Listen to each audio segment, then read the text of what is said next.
കൂട്ടുകാരെ, നമ്മളിന്ന് ഡിസ്കസ് ചെയ്യുന്നത് ഈ അടുത്ത് നടന്ന യൂണിവേഴ്സിറ്റി LGSൻ്റെ ക്വസ്റ്റ്യൻ പേപ്പറാണ്. Category number 697/2022. കുറച്ച് ക്വസ്റ്റ്യൻസും റിലേറ്റഡ് ഫാക്ട്സും നോക്കാം.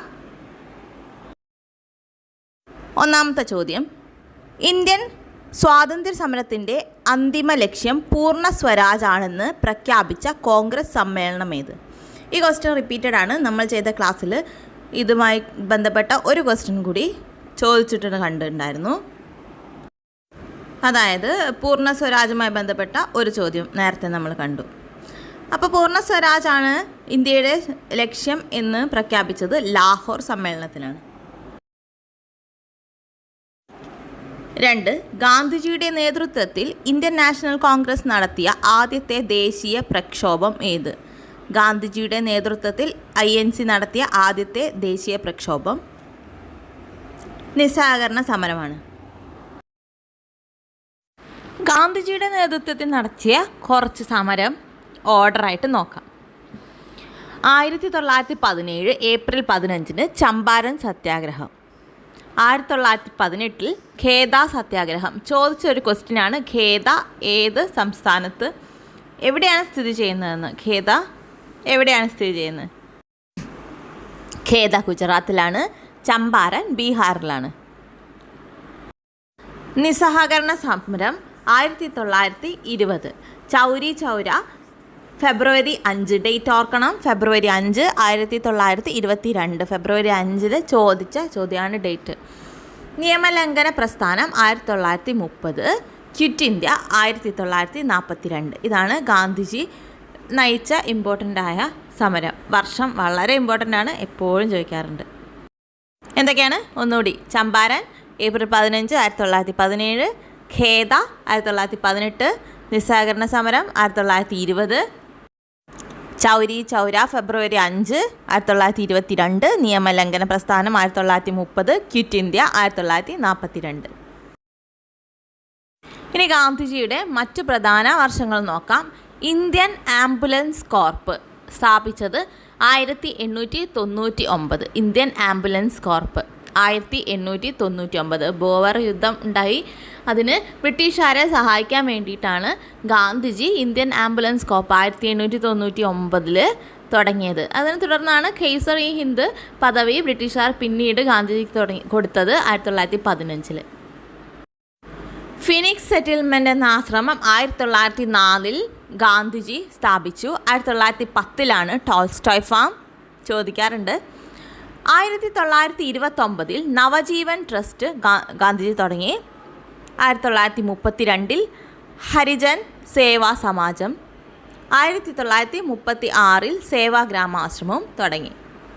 എല്ലാ ഇയറും ഒന്നും വിടാതെ ഇമ്പോർട്ടൻ്റ് ആണ്, പഠിച്ചു വയ്ക്കുക. ഒന്നുകൂടെ. Indian ambulance corps 1899. Phoenix settlement 1904. Tolstoy farm 1910. Navajivan trust 1929. Harijan Seva Samajam 1932.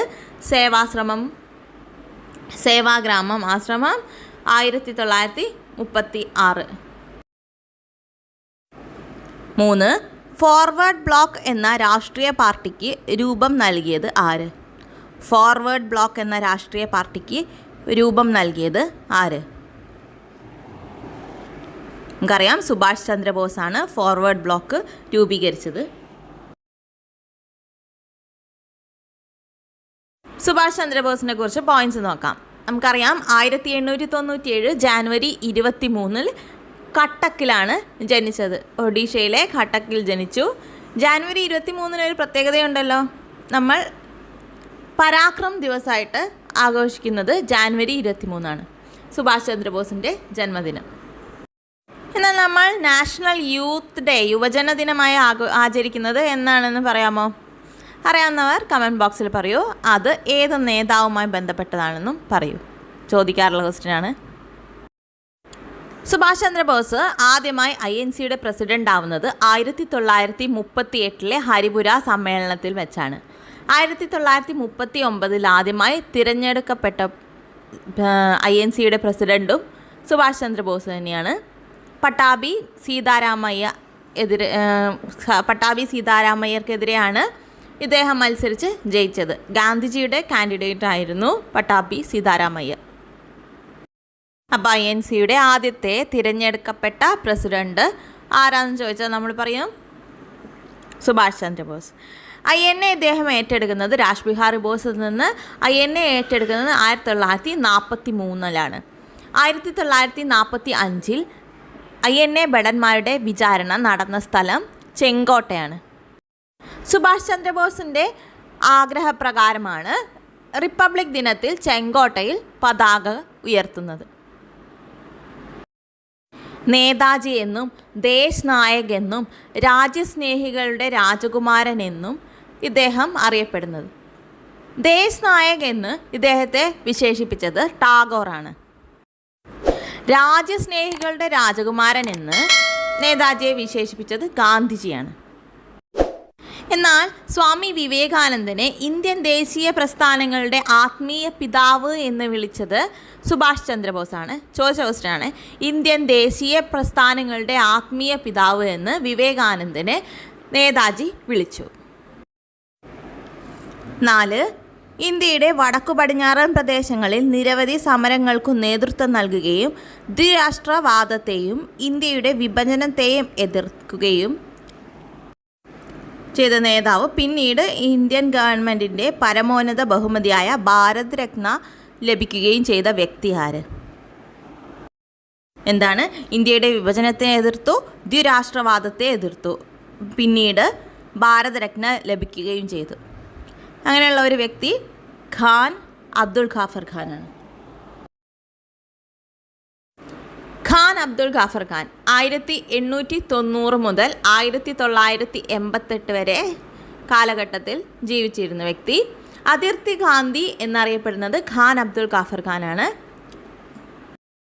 Badshah Khan എന്നറിയപ്പെട്ടിരുന്നതും Khan Abdul Ghaffar ഖാനാണ്.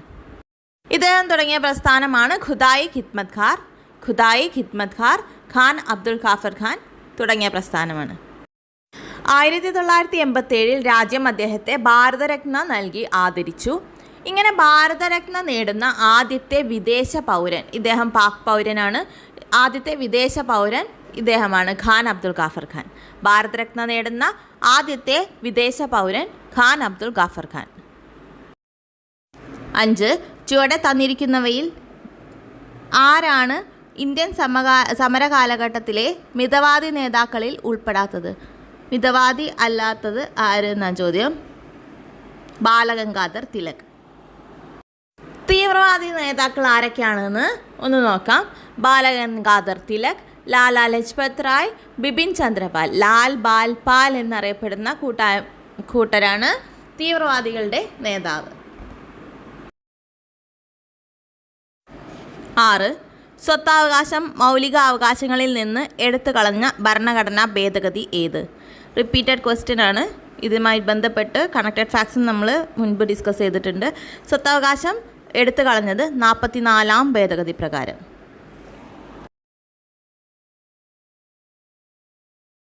സംസ്ഥാനങ്ങളിൽ ഏറ്റവും ഉയർന്ന കോടതി ഏത്? സംസ്ഥാനങ്ങളിലെ ഏറ്റവും ഉയർന്ന കോടതി ഹൈക്കോടതിയാണ്. നോക്കാം സുപ്രീം കോടതിയെക്കുറിച്ചുള്ള കുറച്ച് പോയിന്റ്സ്. സുപ്രീം കോടതി നിലവിൽ വന്നത് ജാനുവരി 28, 1950. 1950 ജാനുവരി 28 നിലവിൽ വന്നു. എന്നാൽ ബ്രിട്ടീഷ് ഇന്ത്യയിൽ ആദ്യമായി സുപ്രീം കോടതി സ്ഥാപിച്ചത് എവിടെയാണെന്ന് ചോദിച്ചാൽ നമ്മൾ പറയണം കൊൽക്കത്തയിലാണ്. കൊൽക്കത്തയിലാണ് ആദ്യമായി ബ്രിട്ടീഷ് ഇന്ത്യയിൽ സുപ്രീം കോടതി സ്ഥാപിച്ചത്. അത് റെഗുലേഷൻ ആക്ട് പ്രകാരമാണ്. 1774 റെഗുലേഷൻ ആക്ട് പ്രകാരമാണ് സ്ഥാപിതമായത്.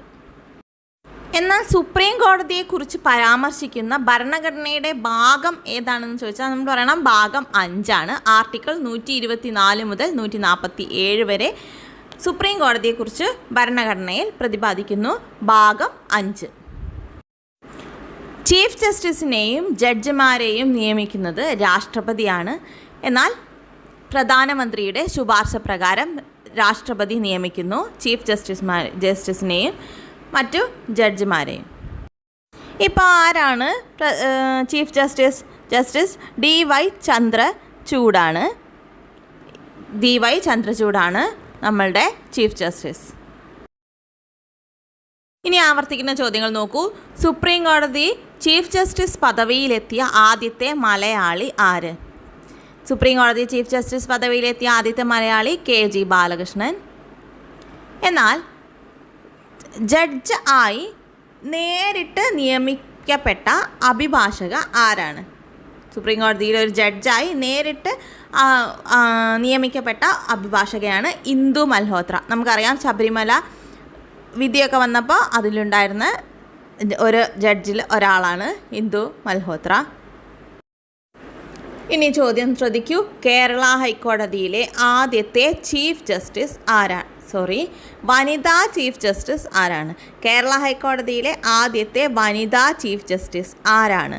സുജാത V മനോഹർ ആണ് കേരള ഹൈക്കോടതിയിലെ ആദ്യത്തെ വനിതാ ചീഫ് ജസ്റ്റിസ്. എല്ലാം ഇമ്പോർട്ടൻറ്റ് ക്വസ്റ്റ്യൻസ് ആണ്, ശ്രദ്ധിച്ചേക്കണം. അപ്പോൾ എന്തൊക്കെയാണ് പറഞ്ഞത്? മലയാളിയായ ആദ്യത്തെ ചീഫ് ജസ്റ്റിസ് KG ബാലകൃഷ്ണൻ, നേരിട്ട് ജഡ്ജിയായി നിയമിക്കപ്പെട്ട അഭിഭാഷക ഇന്ദു മൽഹോത്ര, കേരള ഹൈക്കോടതിയിൽ ആദ്യത്തെ വനിതാ chief justice Sujatha V Manohar. 8. ഭരണഘടനാ ഡ്രാഫ്റ്റിംഗ് കമ്മിറ്റിയുടെ അധ്യക്ഷൻ ആരായിരുന്നു? ഭരണഘടനാ ഡ്രാഫ്റ്റിംഗ് കമ്മിറ്റിയുടെ അധ്യക്ഷൻ ആരായിരുന്നു? ഡ്രാഫ്റ്റിംഗ് കമ്മിറ്റിയുടെ അധ്യക്ഷൻ BR അംബേദ്കർ. 9. ലോകത്തിലെ ഏറ്റവും വലിയ എഴുതപ്പെട്ട ഭരണഘടന ഉള്ള രാജ്യം ഏത്? ലോകത്തിലെ ഏറ്റവും വലിയ എഴുതപ്പെട്ട ഭരണഘടന ഉള്ള രാജ്യം നമുക്കറിയാം, ഇന്ത്യയാണ്. 10. ഭരണഘടനയുടെ ആമുഖത്തിൽ സൂചിപ്പിച്ചിട്ടുള്ള അടിസ്ഥാന ലക്ഷ്യങ്ങളിൽ ഉൾപ്പെടാത്തത് ഏത്?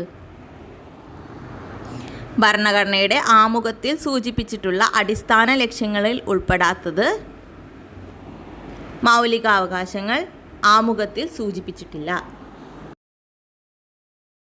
ആമുഖത്തിൽ പരമാധികാര, സ്ഥിതി സമത്വ, മതേതര, ജനാധിപത്യ റിപ്പബ്ലിക്കാണ് ഇന്ത്യ. ഓർഡർ ഇമ്പോർട്ടൻ്റ് ആണ്. പരമാധികാര, സ്ഥിതി സമത്വ, മതേതര, ജനാധിപത്യ റിപ്പബ്ലിക്. അപ്പോൾ കൂട്ടുകാരെ, ഇന്ന് കുറച്ച് ക്വസ്റ്റ്യൻസും കണക്റ്റഡ് ഫാക്ട്സും പഠിച്ചു. ഇതിൻ്റെ അടുത്ത ഭാഗം ഉടനെ ക്ലാസ്സിൽ വരുന്നതാണ്.